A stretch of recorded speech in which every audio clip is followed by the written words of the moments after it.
Welcome. I'm Erik Fleming, host of A Moment with Erik Fleming, the podcast of our time. I want to personally thank you for listening to the podcast. If you like what you're hearing, then I need you to do a few things. First, I need subscribers. I'm on Patreon at patreon.com/A Moment with Erik Fleming. Your subscription allows an independent podcaster like me the freedom to speak truth to power and to expand and improve the show. Second, leave a 5-star review for the podcast on the streaming service you listen to it. That will help the podcast tremendously. Third, go to the website, momenterik.com. There you can subscribe to the podcast, leave reviews and comments, listen to past episodes, and even learn a little bit about your host. Lastly, don't keep this a secret like it's your own personal guilty pleasure. Tell someone else about the podcast. Encourage others to listen to the podcast and share the podcast on your social media platforms because it is time to make this moment a movement. Thanks in advance for supporting the podcast of our time. I hope you enjoyed this episode as well. The following program is hosted by the NBG Podcast Network.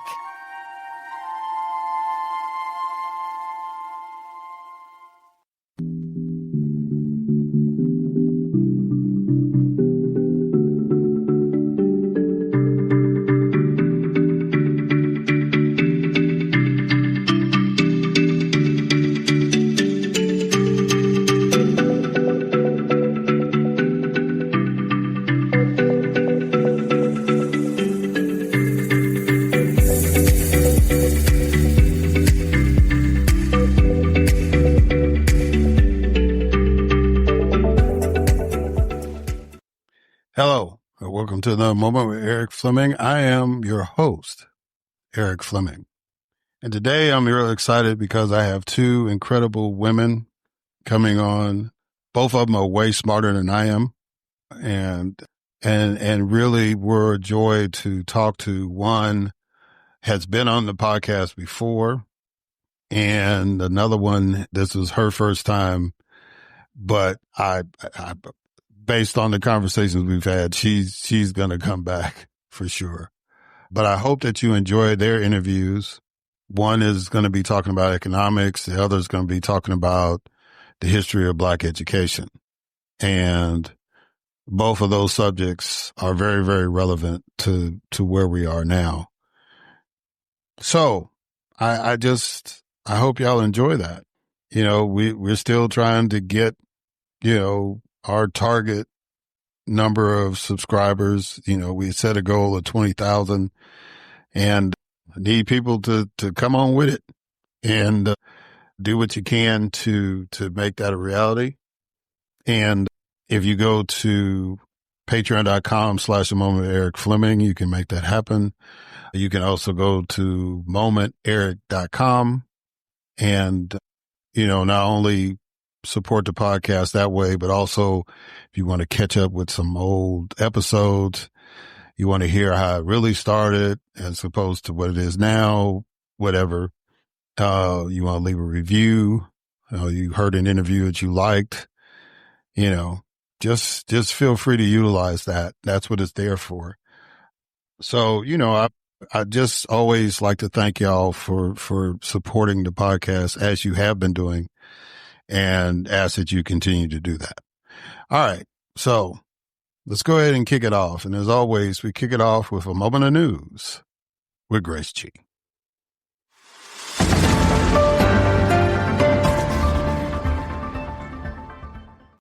Thanks, Erik. 3 former Memphis police officers convicted in the death of Tyree Nichols have been granted new federal trials due to a judge's questionable communications with prosecutors. Chicago's Mayor Brandon Johnson has signed an executive order stating that the city's police will not assist any federal agents or National Guard troops that President Trump may deploy to the city.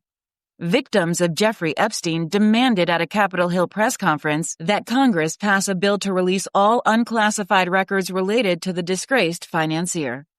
The U.S. Justice Department has opened a criminal mortgage fraud probe into Federal Reserve Governor Lisa Cook.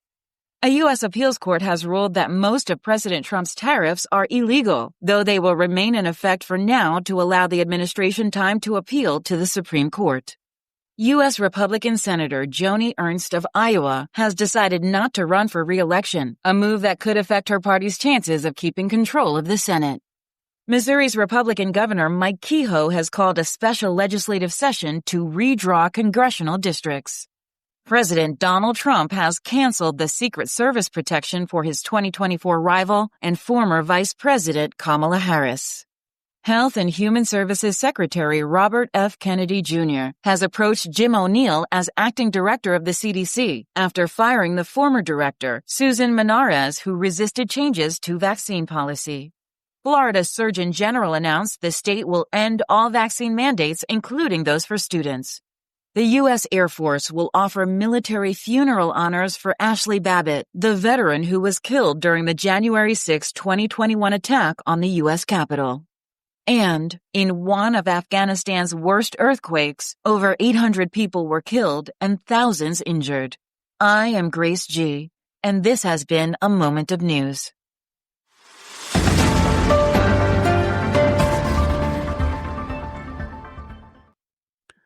All right. Thank you, Grace, for that moment of news. And now it is time for my guest, Amanda Janoo. Amanda Janoo is a Family Economic Security Fellow at the New Practice Lab.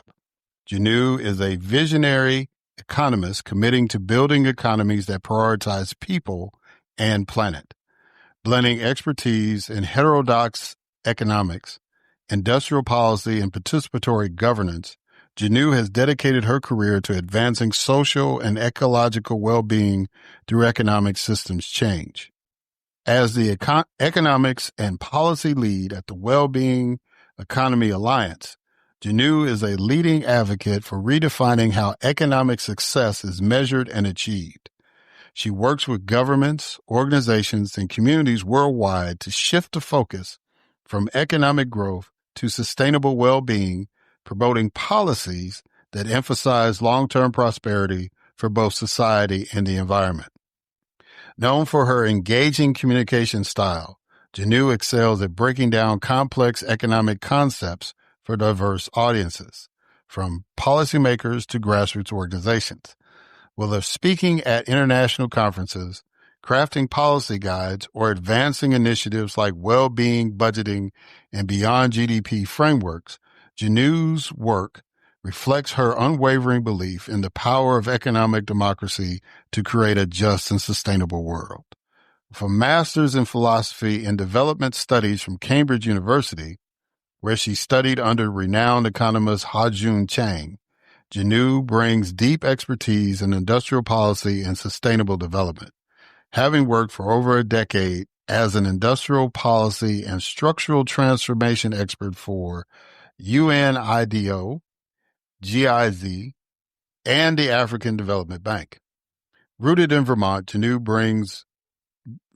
bridges global expertise with local impact, supporting state-level coalition building and advising U.S. foundations to help accelerate the well-being economy movement across our country. Janoo's mission is clear: to inspire a movement towards economic systems that honor human dignity, ecological balance, and well-being for all. Ladies and gentlemen, it is my distinct honor and privilege to have as a guest on this podcast, Amanda Janoo.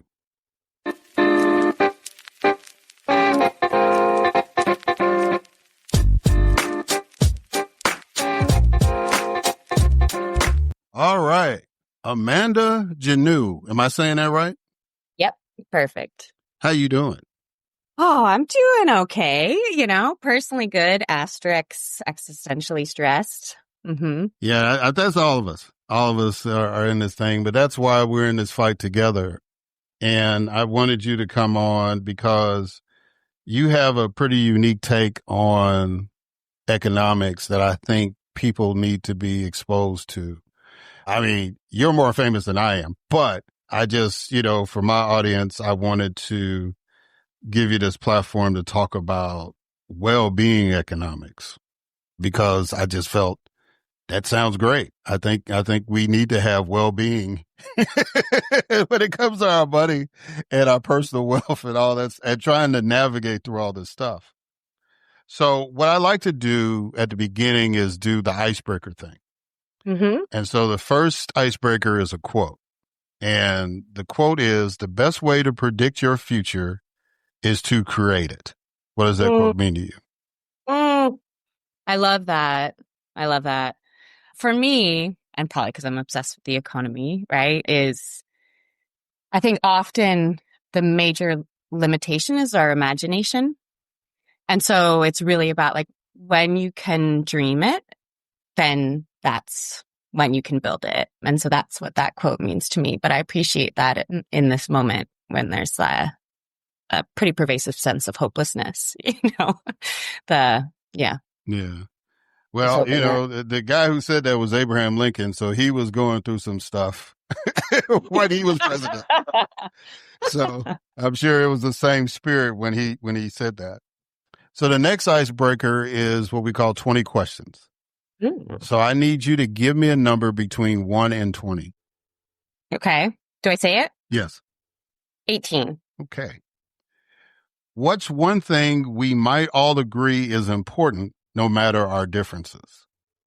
In my experience, when I ask people what they love about where they live, no matter who it is, I would say maybe not 100% of the time, but pretty like maybe 99% of the time, people say it's their people, the community, and the nature.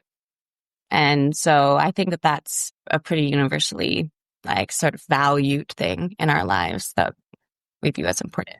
Okay. So you're saying we all have an appreciation and a sense of community. Mm-hmm. Okay. Sounds good. All right. So let's start this interview with a question that you posed in 2023. Do we serve the economy or does the economy serve us?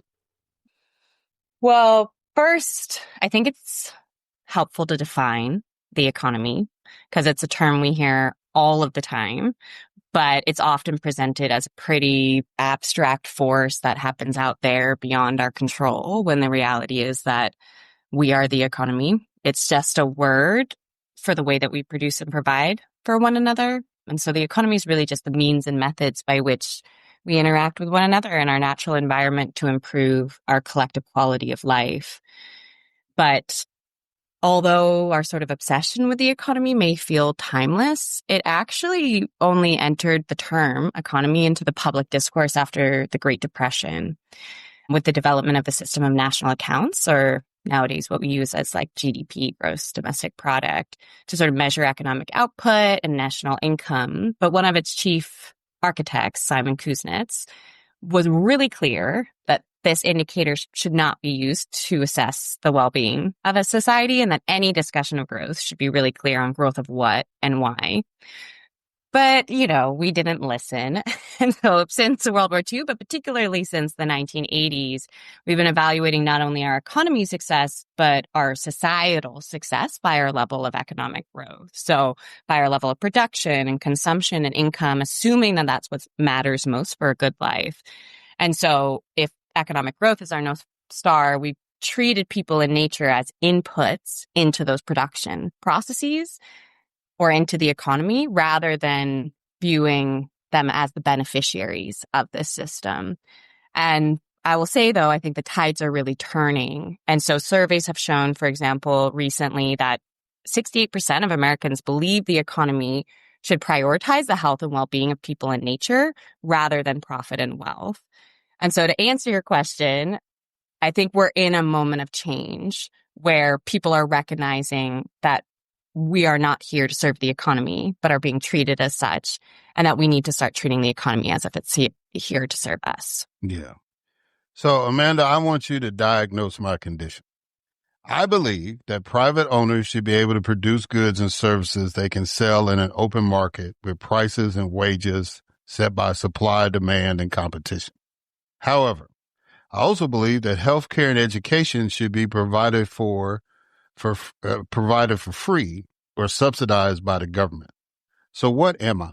And the reason why I ask that is because, as somebody that's been in politics, as somebody that's had to, deal with these issues, and we get labeled, oh, you're a socialist, you communist, you're liberal, or whatever the case may be. And then some people are like, no, you're just a capitalist like everybody else. But it's not that cut and dry. So based on my beliefs, how would you describe me? Well, first, I might ask you a couple questions to get a better understanding of your philosophy. So why do you think that health and education should be free? I think the wealthiest nation in the world should make sure that their people are healthy and their people are educated, and to perpetuate that wealth. It's not just, it's to me, it's the ultimate in national security. I'm looking at all these other industrialized nations have free healthcare or free education or both. And I'm like, here we are, debating whether people should have their debt retired or forgiven as far as going to school and all that. I mean, Dwight D. Eisenhower created the student loan program as a means of defense because he wanted to get more Americans into the sciences, right?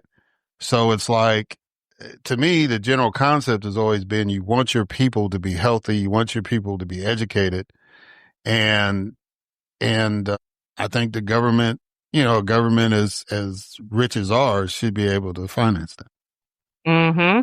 Are there any other kinds of goods or services or things that you think should be provided freely to people? I had to really think about that. There's been a lot of debate recently with Mr. Mamdani running in New York that, public transportation should be available. And that sounds like it could be, but I just, and this is the pragmatic side of me in politics. It was just like, just trying to deal with public transportation budgets, making sure that, in Mississippi, Jackson was, now Biloxi, the Gulf Coast has a system, but at that time it was primarily Jackson. And, we were debating whether we needed to have a high rail system and all that. And the main thing was trying to figure out how we're going to pay for it. How's it going to pay for itself? We've always debated about toll roads and people being able to, should we have a toll road for a minute? And then once the construction's paid off, then let it be a free road again. And in Georgia, you kind of have the same dynamics. MARTA's much bigger than JTRAN in Jackson. But, it's like there are some communities that don't want public transportation because they think it's going to bring some kind of element to the community. So outside of healthcare, I think healthcare and education are universal that people support. And that'll be the easier targets to go after. Anything else, people, I don't think people are their appetite is not as whetted for that. And why do you believe private ownership is important? Well, I will, as a Black person, and by the way, welcome to the Amanda Janoo. I know, sorry. What I think it's important as a Black person, just from our history, that we need to establish wealth in the wealthiest nation in the world. When a white person has $100, we only have $5. I think that's very important for us to be able to have assets, to have homes, to have investments and all those other things, land and all that. So I think that's important in a capitalist society because you got to be able to build communities and establish businesses and not be so dependent on other people to do what you need to do. So I think that aspect is important. So like independence and like freedom and autonomy and yeah, I definitely get that. And what is your take on like cooperatives or employee-owned businesses? You know what I mean? Like, or do you think it's really about like a private individual? So I don't have a problem with co-ops. I think co-ops can coexist in a capitalist market, because I think that if a group of people, say like farmers, for example, if they want to put together a co-op to be competitive with General Mills, the Koch brothers, all these other giant agricultural companies, I think that's that should be fair game. I think they should be allowed to do that.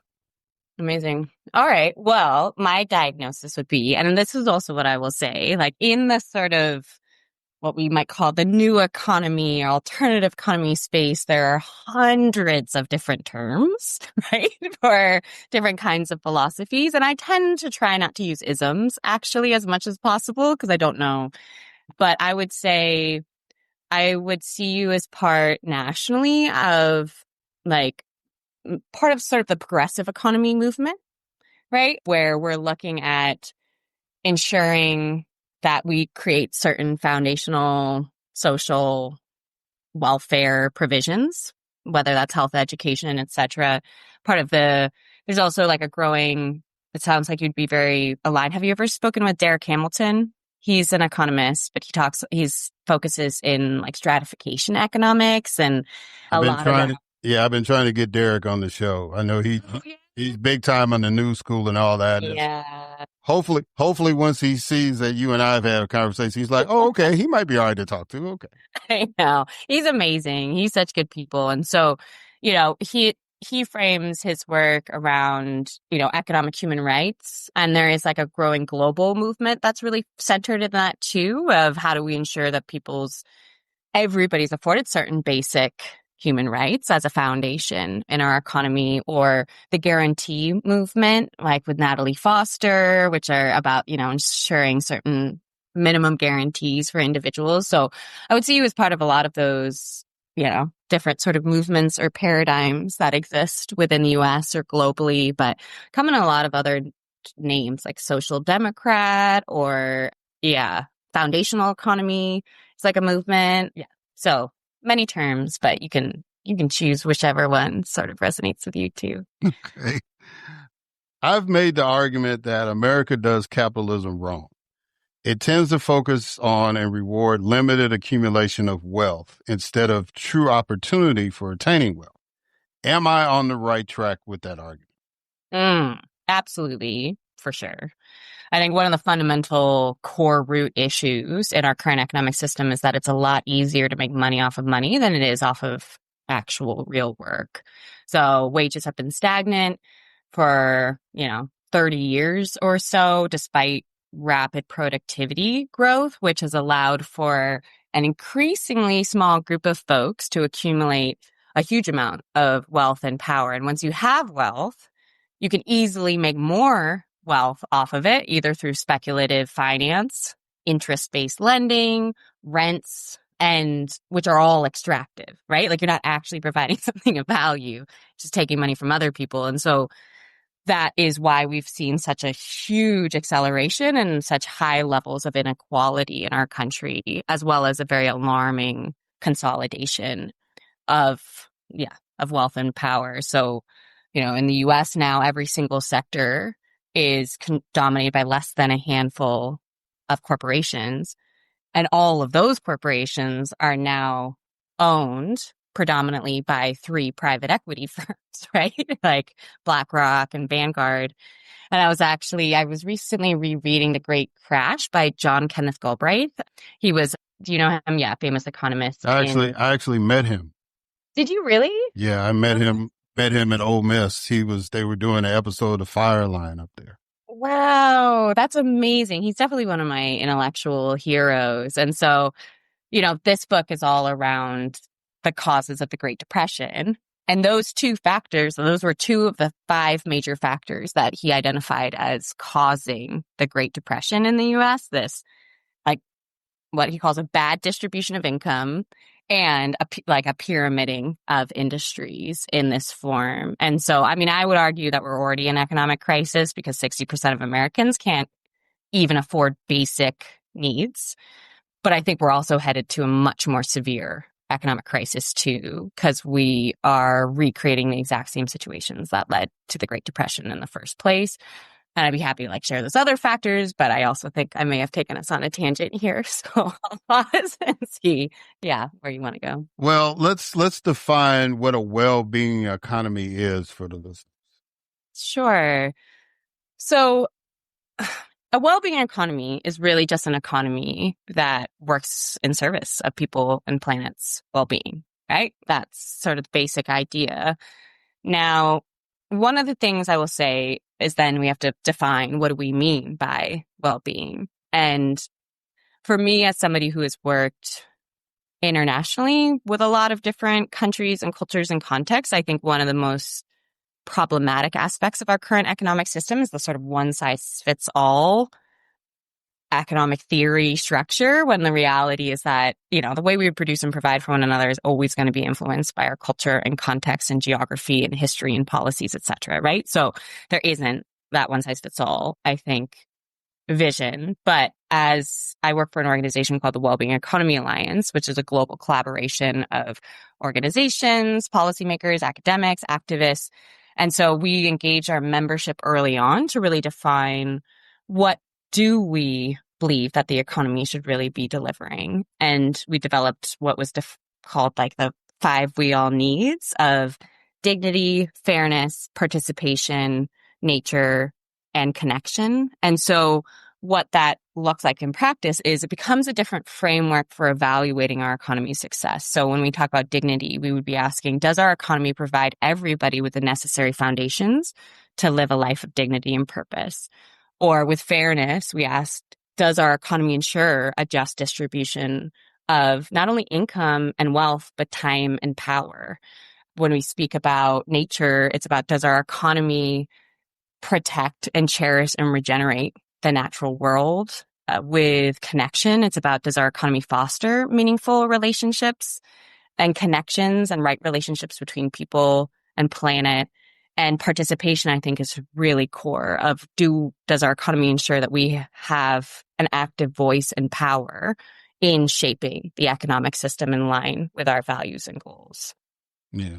What steps can be done to achieve a well-being economy, and does government play a role in that? So my background is in policy, so I'm definitely a bit biased in this regard, but I do believe policy is important because, policy is ultimately just the government tools that are used to influence behavior in line with collective goals, right? And so we can see around the world. So we have, for example, this Wellbeing Economy Governments Partnership, which includes like Canada, New Zealand, Wales, Scotland, Finland. And Wales is one of my favorite examples of where you can see really visionary transformation of not only policy, but also of governance structures in line with this commitment to developing a well-being economy. So what they did is they went through a process of asking their citizens, what kind of Wales do you want to leave for your children and grandchildren? And on this basis, they created these 7 high-level well-being goals, which are centered in health, equity, resilience, global responsibility, cultural connection, cohesion, etc. And then they passed a legislation that required not only the establishment of very clear 25-year targets related to those goals and indicators to sort of monitor progress, but the transformation of the governance structure itself to take more long-term, preventative, integrated, and participatory processes to achieve it. And they created a Future Generations Commissioner whose tenure is always longer than any political administration or cycle, to ensure that they were held accountable. The government was held to account to achieving that next generation vision. And so what this looked like in practice was that when they wanted to build a new highway through the country, the Future Generations Commissioner said, okay, well, tell me how that's going to contribute to our 7 well-being goals. And when they couldn't make the case for contributing to any of the goals, except for maybe one, they ended up putting a permanent freeze on all new highway developments so that those funds would get redirected into public transportation and active travel, which they could make this case for contributing to a more equitable, healthy, globally responsible, et cetera, Wales, right? And so there are ways in which I personally see our crisis of democracy and economy as inextricably linked. And we can't transform the economic system unless we transform our political system so that we have more democratic management of the economy to begin with. Yeah. So you use the term resilience, right? And I've noticed that there are some cities that have a department or something of resilience. And I was kind of like, what exactly is that? Mm. Well, in Wales, and this is one of my favorite things too, their definition of resilience was based in biodiversity conservation. Yeah, so they viewed it as, to be a resilient society, we really need to ensure that we're protecting biodiversity. And it was also, it was a sustainable development legislation. So I think there was more emphasis placed on the environment relative to some other countries where their vision of well-being is maybe a bit more anthropocentric in the sense that it's really centered on humans' well-being and not people and nature. But working in international development, a lot of countries defined resilience around diversification. All right. And so it's the same with biodiversity, right? We need diverse ecosystems, but also we need diversity in our economic structures so that we don't have, for example, just a couple of big corporations that if they fall, everything crumbles, right? And so that's always been the case for the need for a diversity of businesses and activities and things like this that can weather an economic storm. Okay. Define the concept of 7-generation thinking. Well, this is quite important because I should also say that the concept of a well-being economy is definitely not new and it is not our own. So I think it derives very much from a lot of different indigenous philosophies like Ubuntu or Swaraj or Buen Vivir, which are really about recognizing that like true progress is living in right relationship with yourself, others, and like the natural world, right? And it's about not growth, but balance. Like, how do we ensure appropriate balance? And so the idea of seventh generation thinking derives from, there's a variety of different, I would say, indigenous lineages that is a part of it. And it's about not only considering 7 generations in the future, but also considering 7 generations in the past, right? So to do justice to future generations and also to our ancestors and to like honor what has come before and what will come after. And this is something I'll say from my experience working in international development and then moving to work with high income countries. I was doing industrial policy before with them and the logic wasn't so different. I would say the major difference I've noticed is that developing countries are much more constrained by our global economic system, whereas high-income countries are constrained by an arrogance that makes them think they don't need a development plan in the first place, right? So we have very short-term, just reactive kind of approaches to the crises of our time without much clarity of like, what are we actually trying to achieve? How do we think beyond our immediate needs to really consider future generations when we're making these decisions and to develop, the reality is that systems change takes time, right? And so we need to be in it, or as they say, plant the seeds for a tree under which we will never sit, right? Like to have that perspective as well to not only achieve the kind of systemic transformations that are needed, but also the humility, I think, of not taking ourselves so seriously. Yeah. Is that going to be hard for Black folks to achieve here? Because, 7 generations back, we were at a very, very major disadvantage as far as wealth attainment and all that it's virtually nil. I can see us navigating and developing a strategy for 7 generations forward, but how could we apply that kind of thinking? Yeah. And obviously, for me, I don't want to speak for Black Americans, and your experiences as well.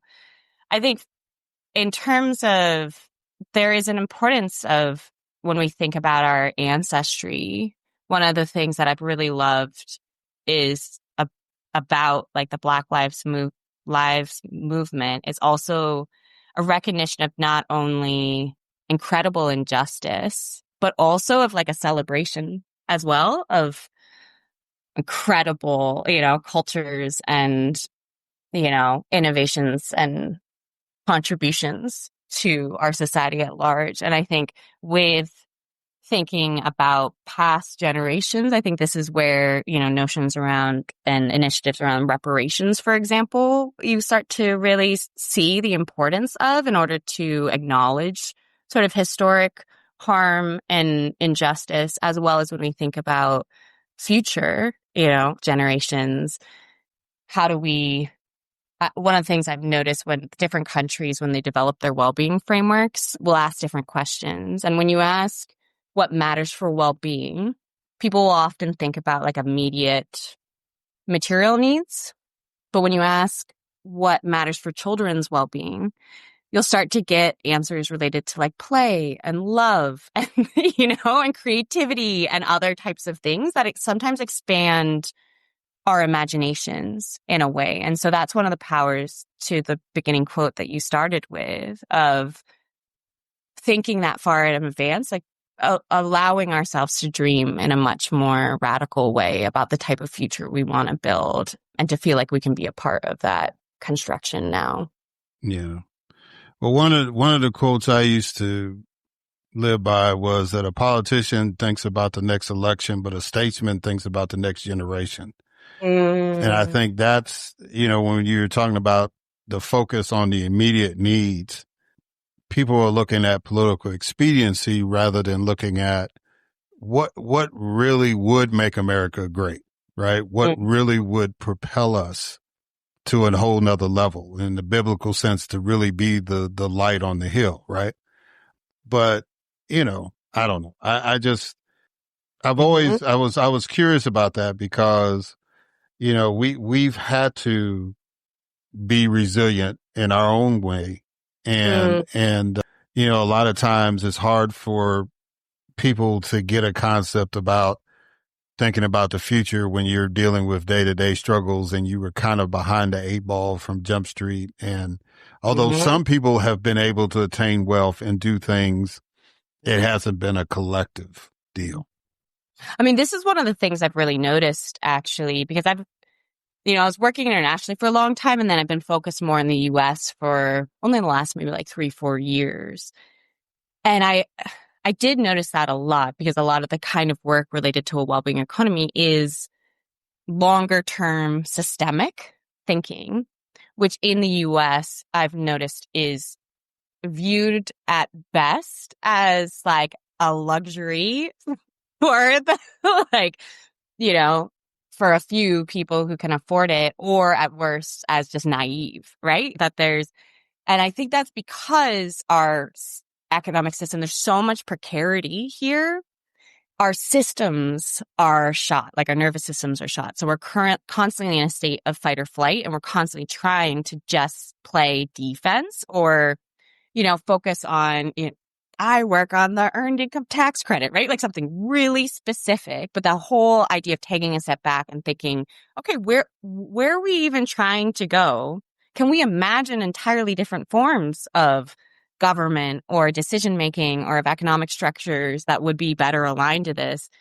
There's less maybe appetite for that than other countries or cultures that I've been in. And I think part of that is, just the constant state of sort of precarity that people are in here. And so that is, it is a very genuine, real challenge. And I think we're in a moment where the majority of Americans believe that our political and economic systems are fundamentally broken, right? And so they don't want to just tinker with it, And so if we can't take a step back and really provide an alternative vision for what this country and this economy and like this government can look like in a way that is aligned with our values, I think we will end up being lost, right? And so one of the interesting things for me is, in Europe, some of the starting point for this, first of all, is a lot more related to the environmental crisis. And so the need for really thinking about, we can't keep just producing and consuming at the rate we're doing and think that, we're going to have a planet anymore to sustain us. And here it's a lot more focused on, and for good reason, like justice, equity, like social sort of focus and considerations.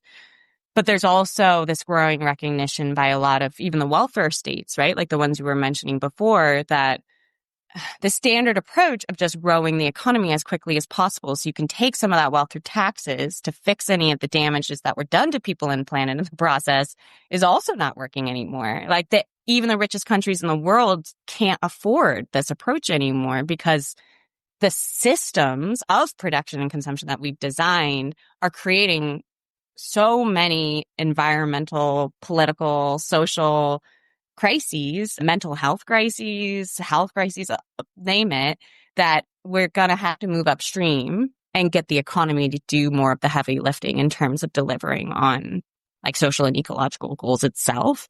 And so for us, the idea of even having universal health care feels so far away, right? But like others are like, okay, well, actually, this is about how do we build economic structures that prevent this consolidation of wealth in the first place, ensure more equitable outcomes, and are regenerative by design, right? Like, and so the spectrum of possibilities, I think, are there, but how do we create a sense of enough security or safety for us to even start to imagine or dream them?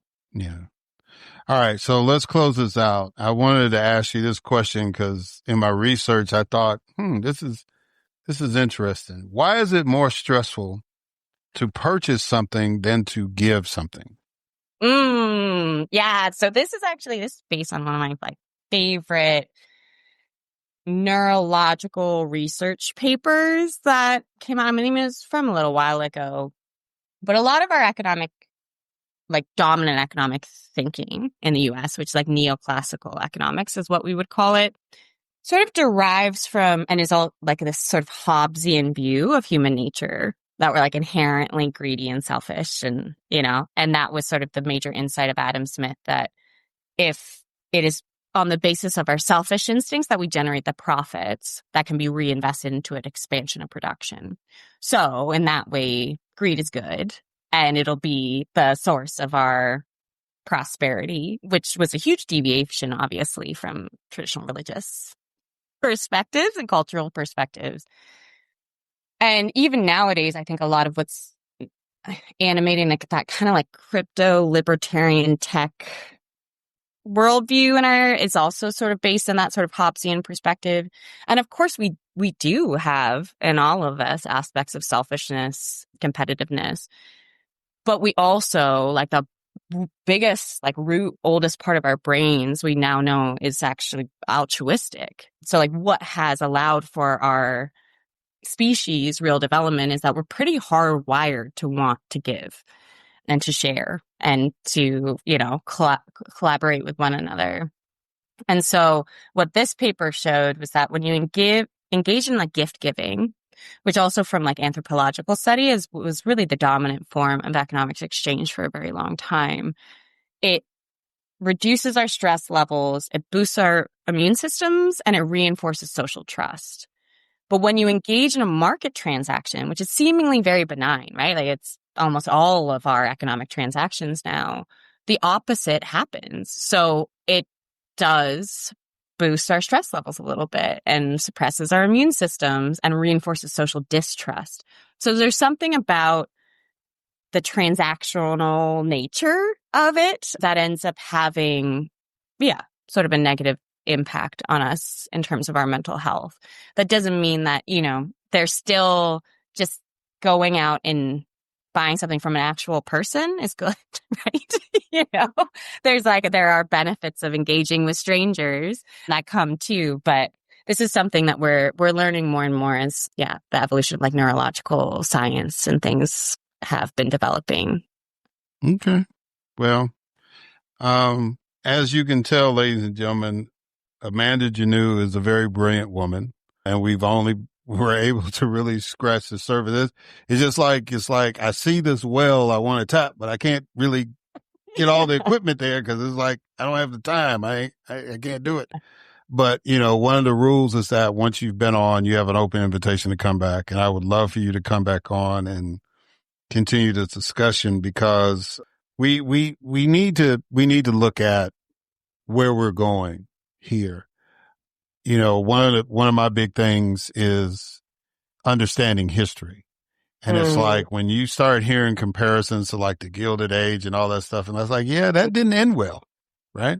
And the Roaring Twenties, that didn't really end well, right? And so, I hate for us to always go back to stuff that didn't work for us, but it made a few people in power comfortable, and just, let the rest of us fight it out. So I always like to get people on who think differently, who think progressively, and, offer solutions to try to get us. And you're obviously one of those people. So again, thank you for coming on, and I hope that you accept that invitation to come back.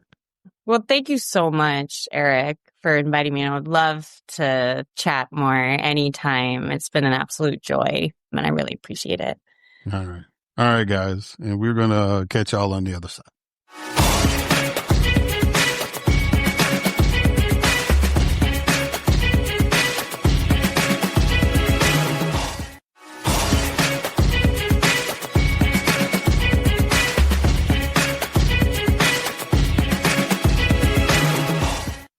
All right, and we are back. And so now it's time for my next guest, Dr. Karida Brown.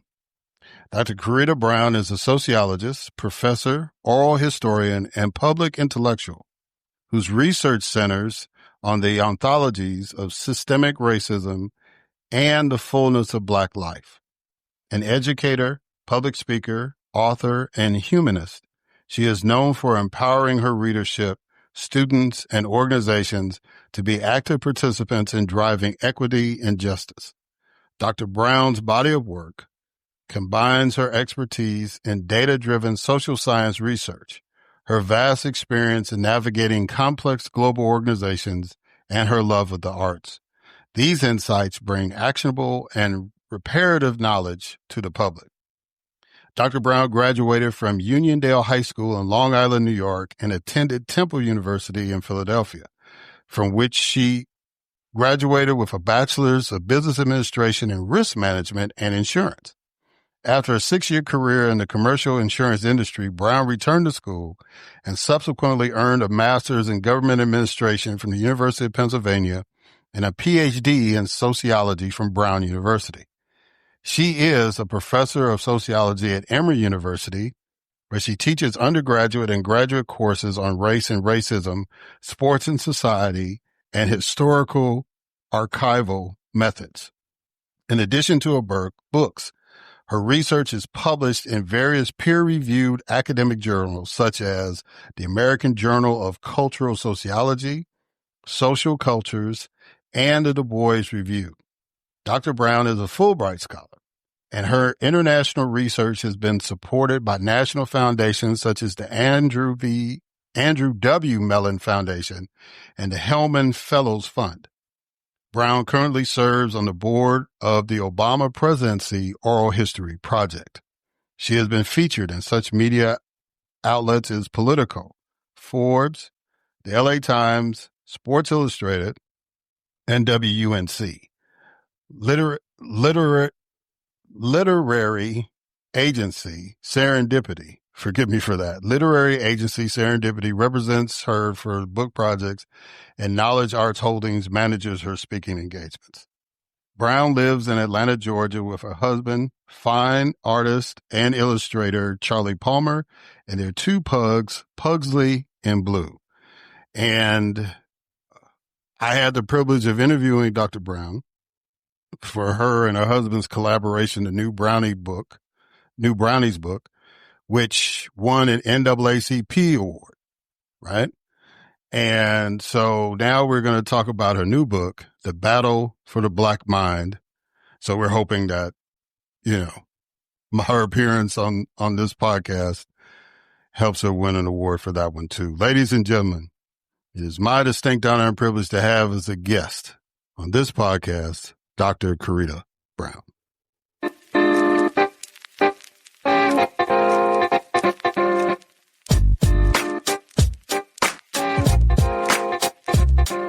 All right, Dr. Karida Brown. How you doing, sister? You doing good? I'm doing great, and it's so good to be back. Well, I'm glad to have you back. And This time you're doing it solo. You're not doing it with your partner, Charlie, but tell him hi for me. I greatly appreciate him and the support that he gives you and the support that both of you have given me by gracing me with y'all's presence.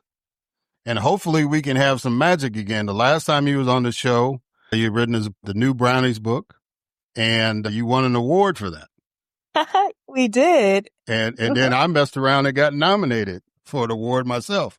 So hopefully there's a correlation. So let's see if we can do that again. Cause, I believe so. That was the NAACP Image Award, and we won in the category of Outstanding Nonfiction Literature, which that award is also held by the Barack Hussein Obama, Toni Morrison, and Maya Angelou. And I credit that to our appearance on your show, Erik. Well, I'll take all that. Thank you so much. But, yeah, that's some pretty heady company to be a part of. And hopefully you'll do it again. And I think this book, The Battle for the Black Mind, is certainly worthy of being considered. And we're going to dive into the book and a lot of things you've covered in the book primarily. But first, we're going to do what I normally do with an icebreaker is that I'm going to throw a quote at you. And then I want you to give me your response. Every political movement starts with radical imagination. What does that quote mean to you? It means freedom dream. That means that before we put foot to ground, before we come up with a chant to carry a movement, before we make our demands, before we actually put our bodies into a movement, it starts with freedom dreaming. And this is something that Black Americans have cultivated and perfected over the many, many generations we've been here in these United States. Political imagination is necessary to see a world that doesn't yet exist, okay, in reality or in your current reality, but to strive towards that thing as though it does, as though it could, as though it will. And that's what political imagination means to me. Yeah. All right. Now I've added a new feature in the icebreaker section called 20 questions. Ooh, I like that. Okay. So I need you to give me a number between 1 and 20. 17. Okay. What's something about people who see the world differently than you that you've come to appreciate? Ask one more time. Oh, okay. Hold on. I got to pull it back up. What's something about people who see the world differently than you that you've come to appreciate? Oh, I appreciate people who can see the tree in front of them instead of just the forest first, because I'm a forest thinker and I'll see the big idea and where we're going for the end game, but it's not my first instinct to then think of the 1,001 things that need to happen to get to that end game. And I realize there are people who just naturally think like that. And I really, really appreciate, shout out to my folks who are not only detail oriented, but really can get down to the granular step by step of how to make a big complex outcome happen at the ground level. And I appreciate folks who can do that. Yeah, one of my pastors in Jackson, I used to work for one of my pastors in Jackson, and we had that kind of relationship. Real quick story. He wanted to buy this lake, right? Somebody was offering a lake for the church to have to do stuff. And he sold me all this, oh, we can have the church picnic and we can have a camp and all this stuff. And I said, Pastor, how much is the insurance going to be? And he said, what? I said, bro, you're going to have a lake. People going to get out there and swim. I'm not saying anything bad's going to happen, but did you think about that? And he was like, oh no. And so we just started going over the thing. Eventually he turned it down and I told him, I didn't want you to turn it down, but those are the kind of things you think about. So when you gave that answer, that made me think about that moment, because people that have vision have to have people to kind of say, okay, I see where you want to go, but let's chart that path. So I'm glad that you appreciate those kind of folks. And shout out to my business manager, RJ Miller, because he certainly is that for me.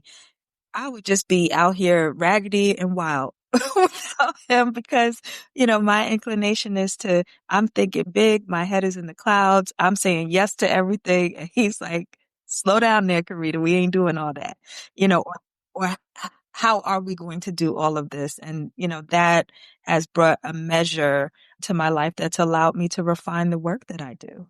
Yeah. Yeah. Shout out to RJ from my end too. All right. Let's get into the book a little bit. Why is it important to pursue liberation through knowledge in a system designed to oppress it? Knowledge is power, and everybody knows that. The oppressed certainly are keenly aware of that. And in this case, in the book that I wrote, The Battle for the Black Mind, that focuses on the history of Black education in the United States from emancipation through Brown versus Board of Education. This was certainly the case where African Americans have always been keenly aware that knowledge is power. It is a part of the toolkit for our long freedom struggle towards liberation and equity, but also your oppressors, those who uphold these systems of power, oppression, and exclusion are all too keenly aware of that reality as well, that knowledge is power.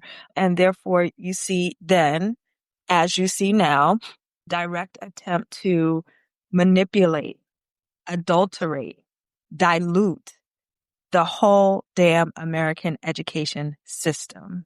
Okay.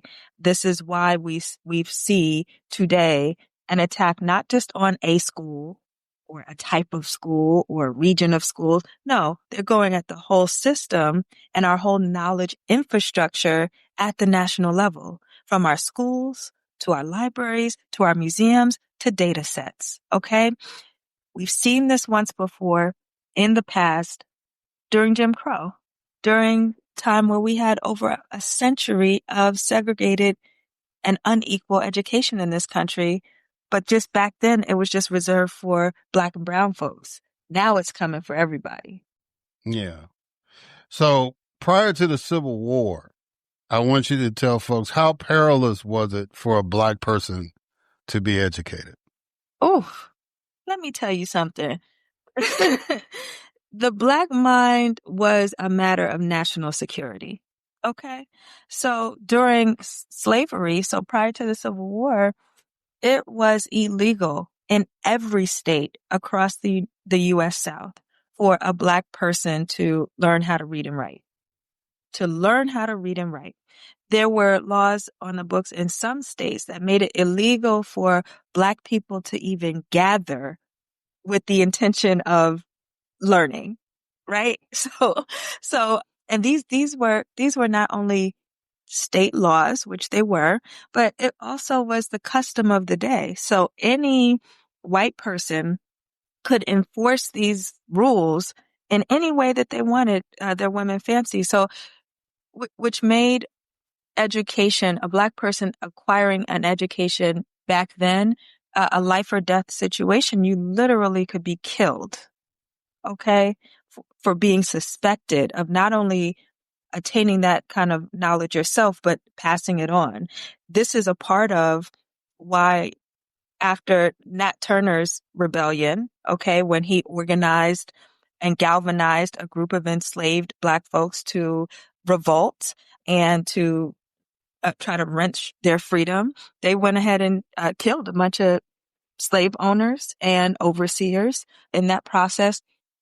Not only was Nat Turner executed, but the white South got together right after that and pointed to the fact that Nat Turner was literate as the reason for why he was able to organize that revolt, which made them entrench themselves even more in these laws to make it illegal for Black folks to read and write.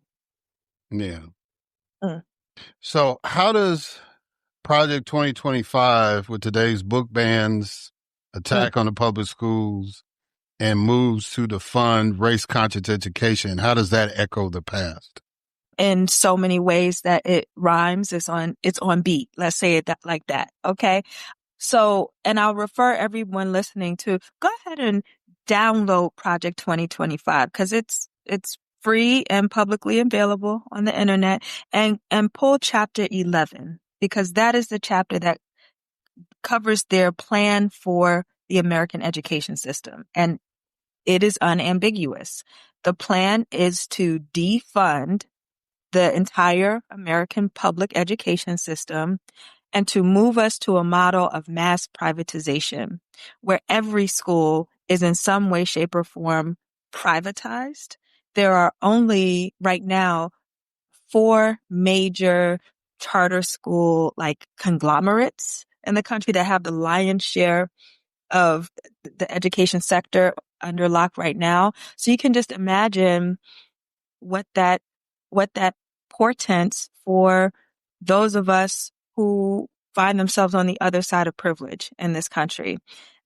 When you think about mass privatization, I want you to and states' rights, which are the two rhetorical pillars that they're using to seduce folks into buying into this with, those are the same rallying cries that were used during the Reconstruction era.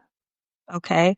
This is what Southern states folks and bureaucrats and industry leaders pressured the United States governments towards. We want states' rights and we want to have mass privatization. Well, when you hear states' rights today or back then, I want you to always think states' rights to do what and to whom. Okay. And when you hear calls towards mass privatization of public goods like education, I want you to think about how did that work out for your water? Erik, when you were growing up, did you pay for water? No, ma'am.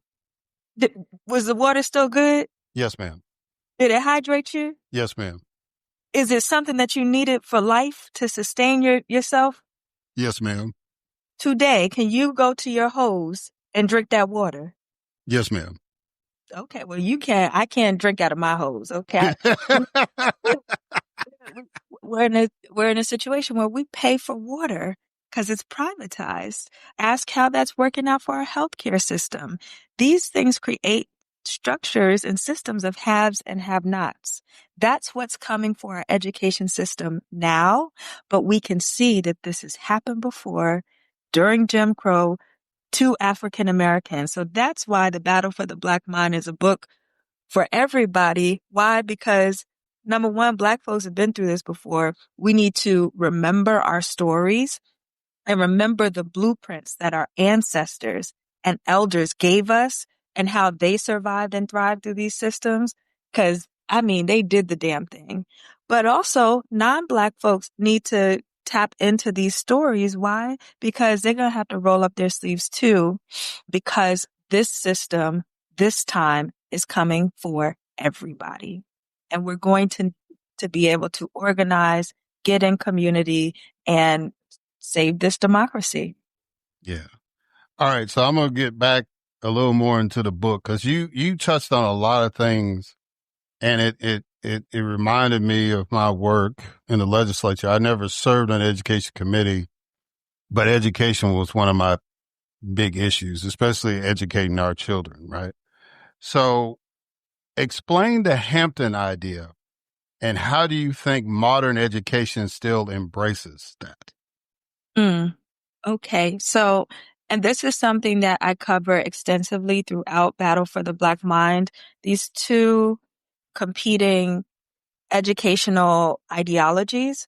One was the industrial education model, which Erik, you're referring to, the Hampton idea. This was, Hampton and Tuskegee as sibling institutions really championed early on this industrial education idea.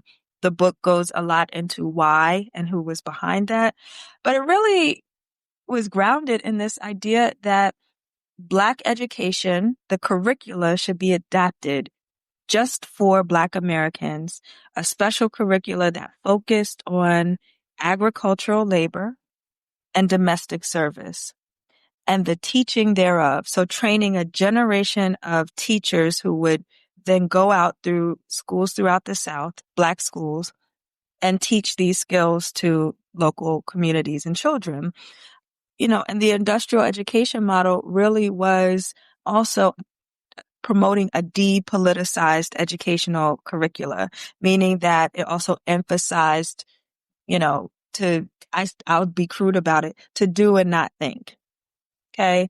To dissuade African Americans from pushing for enfranchisement, for social equality, for civil rights.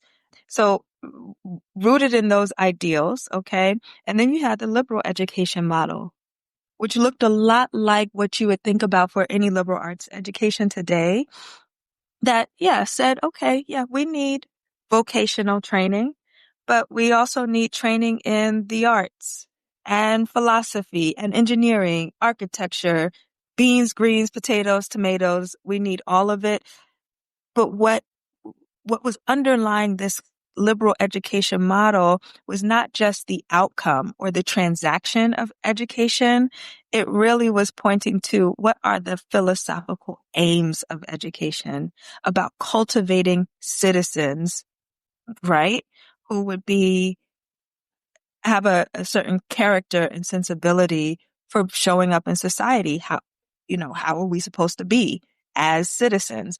So these were competing ideals that you saw many, many Black segregated schools throughout the Jim Crow South, being pushed and tugged to pick a side between this industrial model or this liberal model.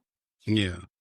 And, that was one of my concerns. We had a young man become the superintendent of education in the state of Mississippi. At that time, he was the youngest superintendent, not only in our state history, but in the country. And now I think he's the president of the University of Nebraska. So he's moved on. But the biggest criticism I had was he came in to speak to the Black Caucus about this education model where we want people in your district to be able to get a job. And I was like, obviously you never watched Star Trek. You have no idea. It's like, I want my kid to be able to think. I don't want them to play hopscotch. I want them to be able to design the hopscotch board. Right. Thank you. And yes. so it was like, he didn't like me too much, but, but that, when you started breaking it down like that, and then of course the connection with Hampton and Tuskegee is the fact that Booker T. Washington went to Hampton, and then he started Tuskegee. So he carried what he had learned at Hampton and basically created, because Hampton was, I think it was a white guy that was the initial president of Hampton. Samuel Chapman Armstrong. Mm-hmm.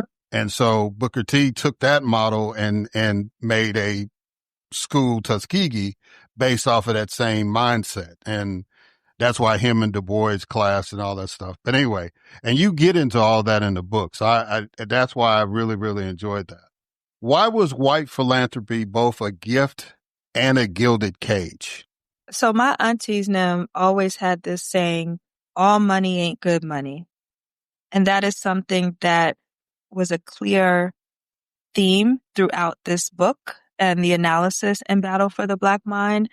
White philanthropy in the early days, one thing that's important to note, fun fact, is that white philanthropy, big philanthropy like we know it today, was founded on an attempt to repair and capture the American education system in the South, right? After the Civil War, there was no public school in the U.S. South. That's an important data point. What that means is that there was no public school system for white or Black children. So you have a region of the country that has this clean slate. You have 4 million newly freed African Americans who are racing to get themselves some education. Black folks are building schools inside of churches, in makeshift buildings in their communities, doing anything to grab any piece of education, formal education that they possibly can. And the Freedmen's Bureau was helping them to build schools, was investing a significant amount of money into Black education during Reconstruction. Okay. So right after the fall of Reconstruction, when Jim Crow sweeps in, states' rights, okay, you see that support dwindle from not only the federal government through the Freedmen's Bureau, but also Southern states. Even though African Americans were paying into the tax system, Southern boards of education refused to allocate equitable resources to fund public Black schools. So who came and saved the day? Oftentimes it was big philanthropy. They would come in and fund many, many Black schools, ones that we still know of today, including Atlanta University, which is now Clark Atlanta University, Hampton, Tuskegee, but thousands of elementary schools as well throughout the South. However, these dollars came with thick strings attached. Namely, most of these philanthropies supported that industrial education model. And the deal went like this, Erik. If you take these dollars, Black principal, Black teacher, Black school founder, you must, and we insist that you adopt this curricula for your students. Okay?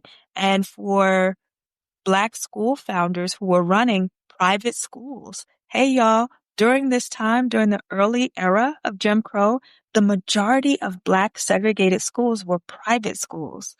They relied on these dollars. You stuck between a rock and a hard place. You either take this compromise or your school could go out of business and there would be no school for the Black children in your community to attend. So this was the predicament.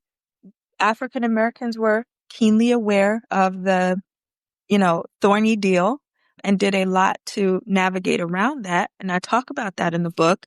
But nonetheless, this was what we were up against back then. Yeah. And, it was like when you mentioned about the no public schools in the South, that was the reason why during Reconstruction, many of the state legislatures, once they became majority Black during that time, they made public education a constitutional right. Yes. And that was one of the things that even to this present day, when states have been trying to tinker with that in the South, they haven't messed with that constitutional right because that benefited the white children too, right? And then you talking about, there was one particular organization, the American Missionary Association, who had a lot of schools. Jackson State, where I went to school, was an AMA school. And there was a president named Jacob Reddix made a decision that, during the Depression, a lot of those schools suffered because everybody was broke in the United States during the Depression. And so, Jackson State, right about the time of World War II, made the decision to say, okay, we're going to be a state school. Now, that had a short-term bad impact during the civil rights movement because you couldn't have any demonstrations or any rallies there. Everybody had to go to Tougaloo because it was still private. And that was an AMA school too. But in the long term, Jackson State was able to grow because now it's like, well, we can get some tax dollars to sustain our mission other than just tuition, right? And that was a hard decision for Black presidents to make. And so, it's like I said, the beauty of history is you get the map going backwards. You figure out where you came from and how you got to this point. And it's so, so important. So that's why, again, I'm really glad that you wrote this book. And I just want to pick up on that point, Erik. We got to be able to reverse engineer this thing. I think that is so important. And I love that you made that keen insight. We got to know how power moves. We got to know how systems work. And history is our best, example for that. When we look back to history, we can reverse engineer not only how these systems are put together, the architecture of them, but also all the actors in a system. Because rarely is it just the boogeyman that you see at top. Today, I'll say, that man who's occupying the White House. Okay. It's really just that figure. It's the whole brigade. It's the 1,000 folks who are the rank and file who are keeping the system going. So we should understand how that works at every level. Okay. what's the short game and what's the long game? Because then we can move wiser. Yeah. All right. So I wanted to, there's a particular person in the book. You introduced us to Lucy Craft Laney in chapter 1, and then you devote chapter 4 primarily to her. Explain her contribution to the advancement of Black education. Oh, wow. Thank you. Miss Lucy Craft Laney, born in 1854 in Georgia. So during slavery, okay, but Lucy was born free. Why? Because her parents were somehow able to buy their freedom and therefore afford Lucy a different life than most Black children experienced during that time. As a result, Miss Lucy was able to learn to read and write. She was able to attend not only elementary school, but she went up through high school, okay? And then after the Civil War, after emancipation, she became a member of the first graduating class of Atlanta University. So, which is now Clark Atlanta. So before W.E.B. Du Bois joins the faculty, Lucy is there. She earned her degree and got a teaching certificate. Miss Lucy taught for almost a decade in the public school system in Georgia. And from that experience, she walked away with conclusively believing that Black minds, Black children were not safe yet in the hands of the state, that the public school system was not going to do right by Black children. So Miss Lucy went ahead in 1881 and founded her own private school in Augusta, Georgia, which became the Haynes Industrial Institute that served thousands of African American youth. She starts that school in a basement of a church with 5 children enrolled first year. By year 2, she's got 234 students enrolled. Just imagine this. This wasn't just kids from Augusta. Black families started to hear about this woman, this educated Black woman who had this school all over the South. So they would send their kids to go board at the Haynes Institute. This is how hungry African Americans were for education. Okay. Miss Lucy's school stays open for a little over half a century. She builds that thing out from a elementary school to a K through 12 institution. Also builds the first Black nursing school in the state of Georgia on that campus.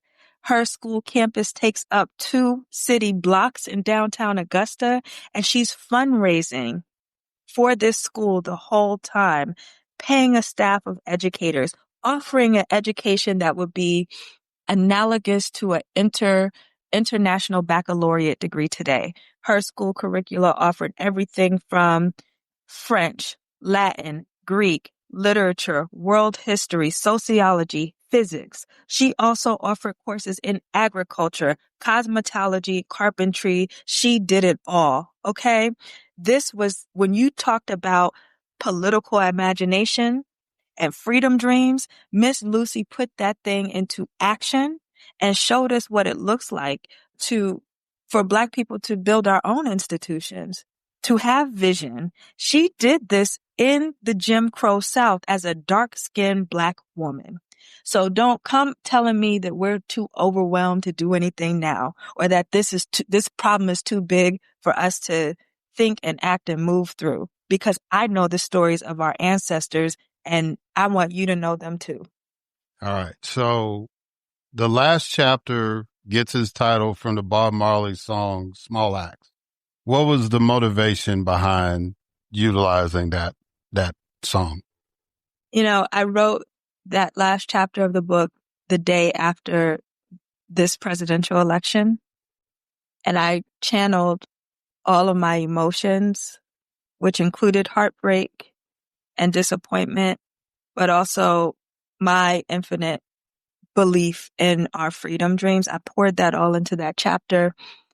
And I asked myself, Erik, what was the lesson that I learned from these Black educators that I followed throughout the book?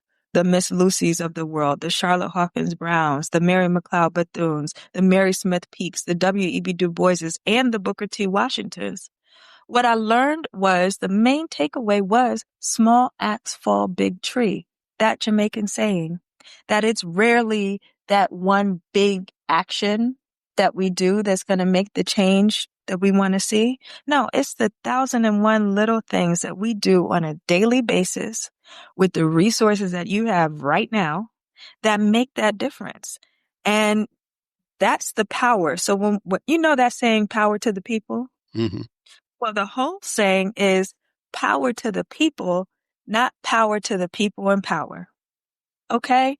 And it's that same ethos with that saying. It is that we at the individual level, at the community level, at the level of your block, that's where the power for change lies. And if you remember that, then you got all you need to make this thing shake.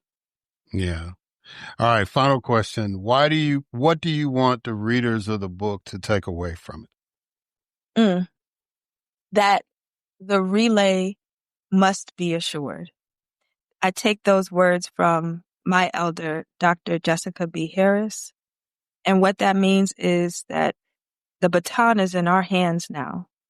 Our ancestors did their part and they ran a mighty race. Our elders did their part and they showed us how. And now the baton is in our hands. The cavalry is not coming, but we have everything we need to do this thing. So, let us all be encouraged in that. But let's roll up our sleeves, pull out our checkbooks if we can do that, but also think about what your expertise, your assets, your resources are spiritually, physically, emotionally, and skills based, and apply it towards something. It's our turn. Yeah. Yeah. That's great. Dr. Karida Brown, thank you not only for coming on the podcast, but thank you for being you. Thank you for pouring your heart and your talent into this book. Tell people how they can get a hold of it. You can get this book from anywhere that books are sold, online or at your local independent bookstore. I do encourage you all, hey, support your local Black bookstore. So whether that's physically going in and purchasing the copy or going online or calling them and ordering one, they will ship it to you. This is one of the ways that we support our ecosystem of small Black businesses. But get you one of these. This book is good for the soul, but don't just order one copy, get two. And give one to someone you think would benefit from this. A teacher in your life, student, a parent who's thinking through these questions about what does the future of education mean for their children, and discuss it in your homes. Yeah. And if people want to get in touch with you other than enrolling at Emory, how can they do that? Follow me. Dr. Karida Brown is my handle across all social media, LinkedIn, Instagram, and TikTok. I'm an avid poster on all of them. I get a little ratchet on TikTok. I host educational posts on LinkedIn, and I keep you updated on what I got going on Instagram. Yeah. And she still knows all the lyrics, to all the rap songs from back in the day. That's what I picked up on TikTok. I was like, all right, Dr. Brown, go ahead. Well, look, thank you again for coming on. You already know the rule because this is your second time being on the podcast, but I greatly appreciate you spending time with you. And I know I had promised that I would try to connect with you and Charlie off the air, and eventually we're gonna make that happen. But I just want to thank you for coming on today. Oh, thank you. It's an honor and a joy. Thank you for what you do, Erik. We appreciate you and love you. You are our community. Thank you. All right, guys. So we're going to catch y'all on the other side.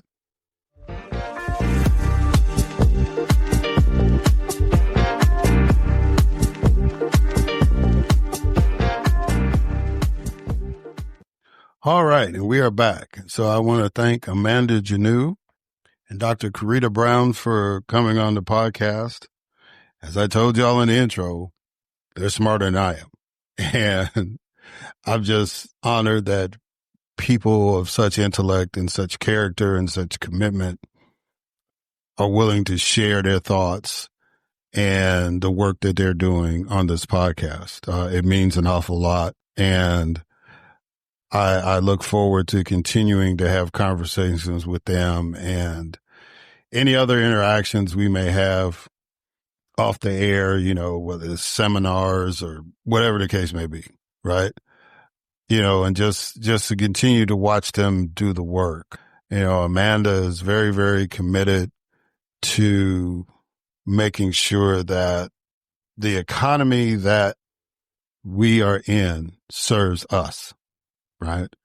That, we're not just cogs in the wheel or spokes in the wheel, cogs in the machine, however you want to look at it. That there's something beneficial to us in this society through economics.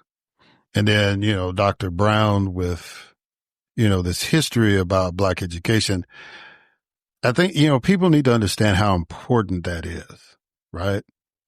And I'm glad we were able to, in the brief time that we were able to discuss these kind of topics, to kind of dig into it a little bit. But it's really, really important, because I think if people really understood our history as a people in the United States, I'm talking about understanding Black folks, African Americans, then, I think the respect would come.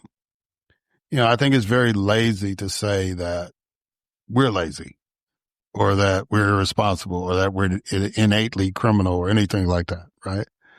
I think if you really understood the history of Black people in America, then, it would be, I just think the majority of people would have a different perspective. And I think that's kind of the case. But, we wouldn't have this element of folks supporting these inane people in politics if it was universal respect, right? Because, when you look at the history of people from Ireland or Italy, and you understand what they went through to get here, or people from Cuba or people from Mexico or El Salvador, right?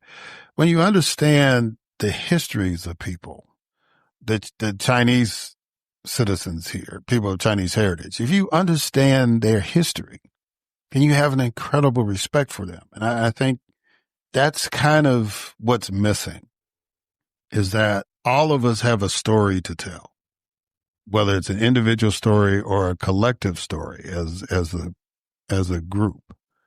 We have a story to tell. And if people appreciate the story, then you'll appreciate the individuals that make up that story, right? So, I just hope that we get to that point, and Dr. Brown with her work, and even Amanda with her work, right, are doing their part to kind of get us to have an understanding, to develop more of a communal relationship, right? Even though they're using different tracks, their object is the same. So anyway, I thank y'all. Thank those folks for coming on. I just want to close out by saying, if you have been paying attention to what's going on here, there's a lot of things I could really go off on. I could go off on Robert Francis Kennedy Jr. disgracing his daddy's name, right? Now, his daddy wasn't a patron saint, but he was getting there. He was getting there. And, and I just thought about it, his mom just passed away. Miss Ethel lived a long time, and I don't think she was alive to see him get this appointment and all that stuff. So maybe that might be part of the issue. And I say that as all of us that have lost their moms, I think within that initial year or two, we're kind of we're not ourselves, and we're trying to navigate not having that connection anymore, especially if you're close to your mom. So maybe that might be part of his deal. Of course, he may be just crazy, right? But because he's had some issues throughout his life. But losing your mom, it does something to you. So maybe that's his issue, but I could go off on that, but that's not really what's on my mind, or, just the stupid stuff. You got another state, Missouri, trying to redraw their lines. Indiana's probably going to be dumb enough to do it too, which is a shame. Speaking about my mom, because that's where she's from. But the thing that's really bothering me is Donald Trump wanting to send troops to Chicago. Now, having grown up there and having watched what has happened in the city from afar over these last, 40 some years, I just don't understand. And Stephen Miller is the guy that's pushing all this stuff, right? So I guess when he was too busy reading Mein Kampf and all these other books, that he hasn't studied the history of Chicago at all.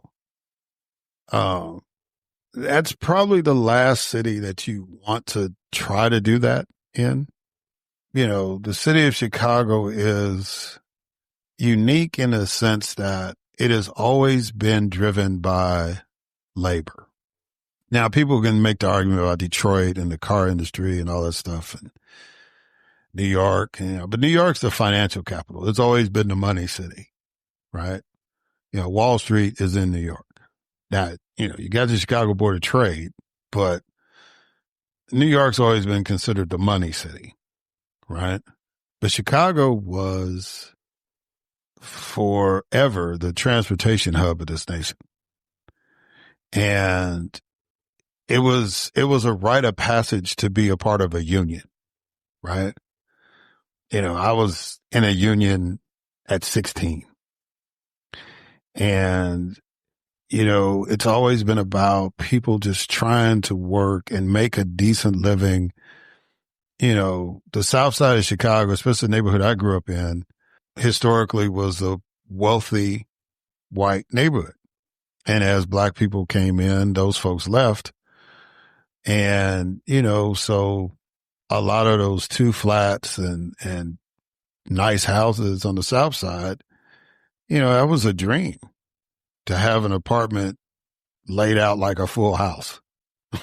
You know what I'm saying? That's a two flat. It's basically two houses on top of each other. It's not little small box like when you talk about apartment now, you're literally talking about small square footage and all that stuff. That's not what we grew up in Chicago. And, it meant something to have a job. It meant something to be able to work.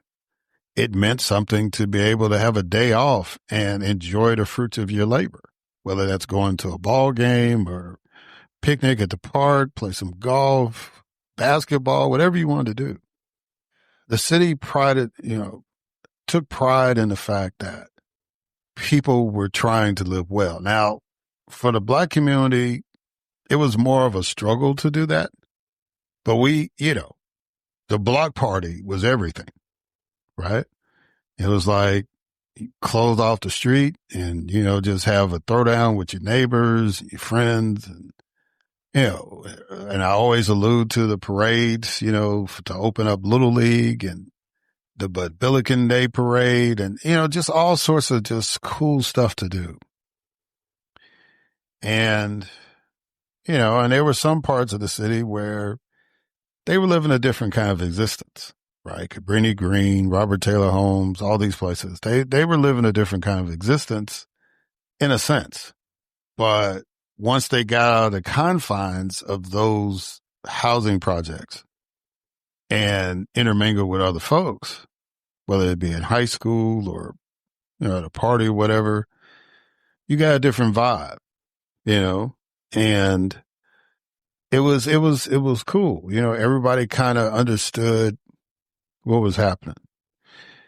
And, and the people in the business community were connected, and always were trying to do something, whether it was like the Black on Black Love Project or, whatever. I mean, people related to everybody. Tom Joyner was regular DJ when I was growing up. Don Cornelius used to do the news before he did Soul Train when I was growing up, right? So, Chicago was just a cool place. It just was a magnificent place. And even though as Black people, we struggled, and Dr. King highlighted that, right? And Jesse Jackson tried to keep it going as far as fighting for equality in the city, economic equality in the city. We had a Black mayor by the time I was 18, and we had power, right? We had asserted ourselves enough where we got political power in that city. And we did the math. We realized that when you broke it down, we were the biggest block of votes in the city. So the last place you want to go in and try to be disruptive is Chicago. Because Chicago has always been known as the city of big shoulders and all that, but it's also the city of community. Within Chicago, you have your rivalries between the Cubs and the White Sox. And, you have your debates about, is it a Bears town? Is it a Cubs town? Is it a Sox town? Is it a Bulls town? Is it a Blackhawks town? Right? You have those debates, and, you didn't really have too much of debate about politics. Either you're a Democrat or you're not. And the majority of people were Democrats. But, the North Side, South Side, West Side, everybody's got their own little quirks. And in the Latino community, the Cubans and the Puerto Ricans and the Mexicans, and, everybody's got the Dominicans, everybody's got their own clique. But when the city is under siege, when it looks like everybody's got to rally around the city, it happens. And it's been happening way before I was born. I mean, the city literally burned down in 1871, and they rebuilt it around the water tower structure that survived it, right? It survived the Great Depression. It was a thriving point in the Roaring '20s, and the roar came primarily from Chicago because of Prohibition, right? And the activities that ensued. Now, that's when it was a crime problem. If you wanted to send troops then, might have been warranted, right? But they didn't even send the National Guard in when Al Capone and Bugsy Malone were fighting for territory, right? But now Chicago is, as the president says, a hellhole. So automatically, if any Chicago team wins a championship during Trump's presidency, I would not go. I wouldn't go. Now, more than likely it might not be one, but just in case one of the teams get hot and they get that moment, I would turn that down.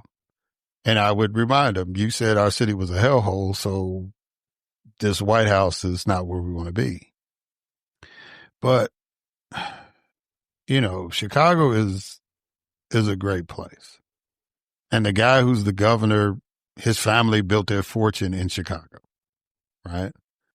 And I've known of the governor since we were all running around in the Young Democrats together. And the mayor, Brandon Johnson, is basically a former school teacher who has elevated to be the mayor of the city. That's very Chicago that could happen, right? It's really, really a bad idea to go into any U.S. city with the military, but it's a really terrible idea, strategically and otherwise, to even think about doing that to Chicago. It's not going to end well for the president. Between the lawyers and the political figures and the community leaders, you got these folks, all of a sudden now they're wearing red hats and which red sweatshirts, saying, oh, no, Mr. President, we want you to come and all that stuff, bruh. Okay, you had your TikTok moment. The majority of people in Chicago, white, black, Latino, Asian, they're not feeling that at all. They don't need that. They need the money that you are going to spend to put federal troops, whether it's the National Guard of Texas, Greg Abbott, my God, Greg Abbott, or, whatever Marine group you want to slide in, or, like you did in LA, or whatever you're trying to do, whatever resources you're spending on that, if you gave that directly to the mayor and said, Mayor, I want you, okay, I understand crime's going down, but I think you can do better.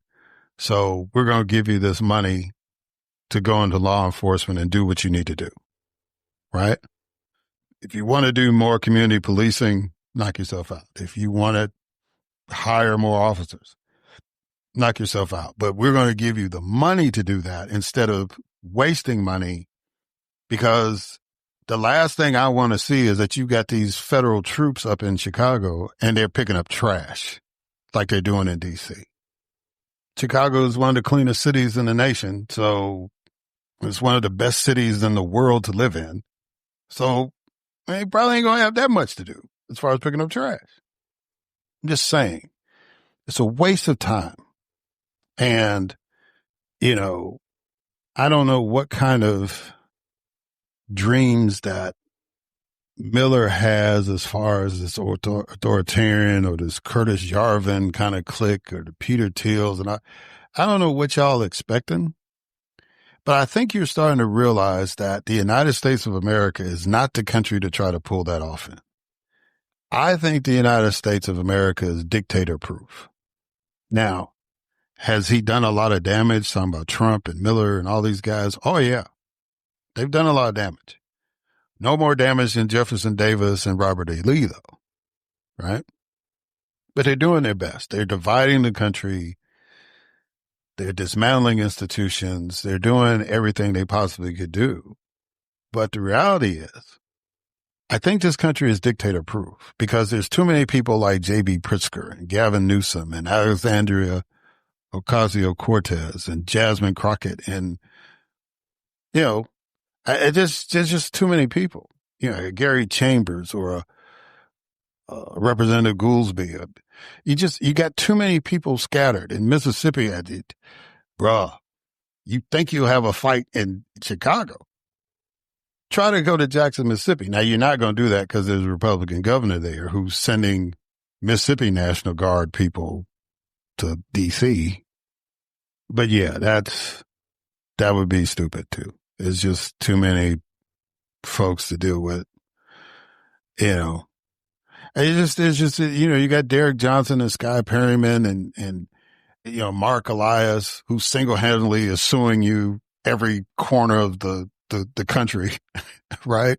There's too many people like that for a true strongman to win. Now, I'm not saying that we don't need to be on our guard, that we need to abdicate our duty as far as being voters and being vocal and active citizens. But I think those wannabes have bitten off more than they can chew. And it's not going to end well for them. And, this election cycle, I think you're going to continue to see turnover. In 2026, regardless of how they try to rig it, I think it's going to be bad. Right? And if they don't realize it by the end of 2026, then they get what they deserve in 2028. Right? Because a time ago, I got on this podcast and talked about a historical moment in America called the era of good feelings, where one political party was irrelevant. And the Republicans are trying to make it seem like the Democrats are that party, but not really. Because I always know history has always shown that these type of Republicans, these type of conservatives, these type of authoritarian-minded folks overplay their hand. Always. It's just like any comic book, right? The villain looks like, oh, we got the hero right where we want him. And then they try to do too much. The hero comes back and takes care of him. And that happens in real life. That happens with these Republicans. Do your research. Go back and look. It's like the American people will tolerate you if you sound like you're about to do something that's beneficial to them. But when they realize that it is a circus and a total shit show, they put you back in your place. And then, of course, they try to regroup and come up with a new scheme, as though it's like Pinky in the Brain. It's like they always trying to come up with something new to take over the world. But the reality is that every time you do that, you're going to be pushed back.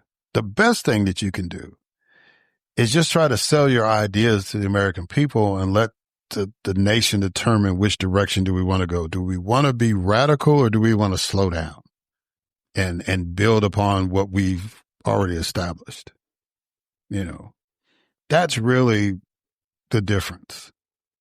Are we going to push innovation, or are we going to settle for where we're at and make sure what we've got is solid before we push forward?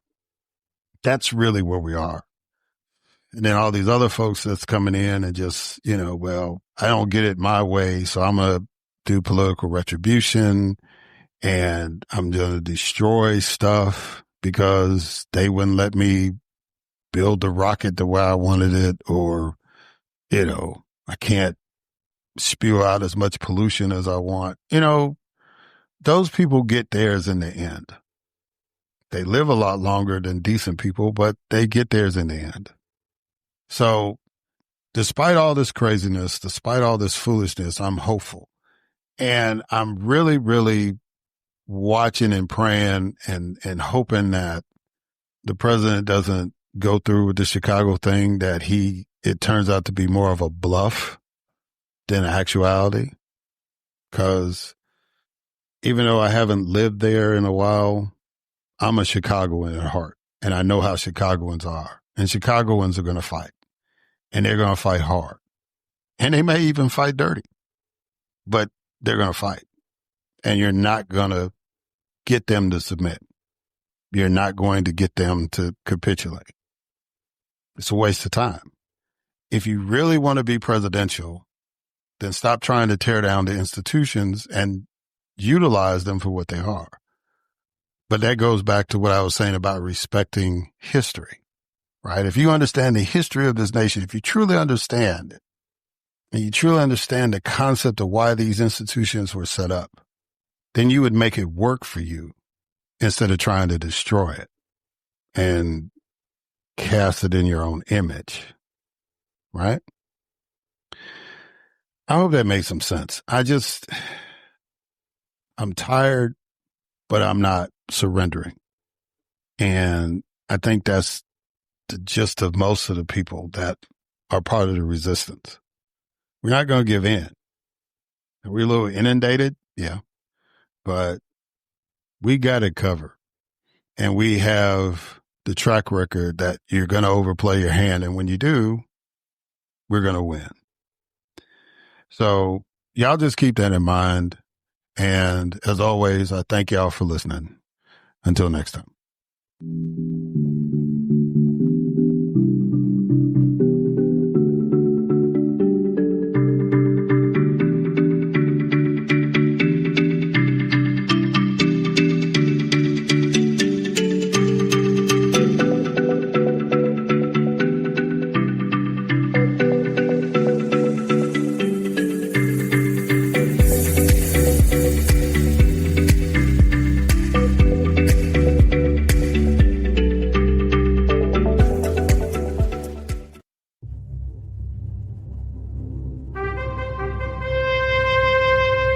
NBG Podcast Network.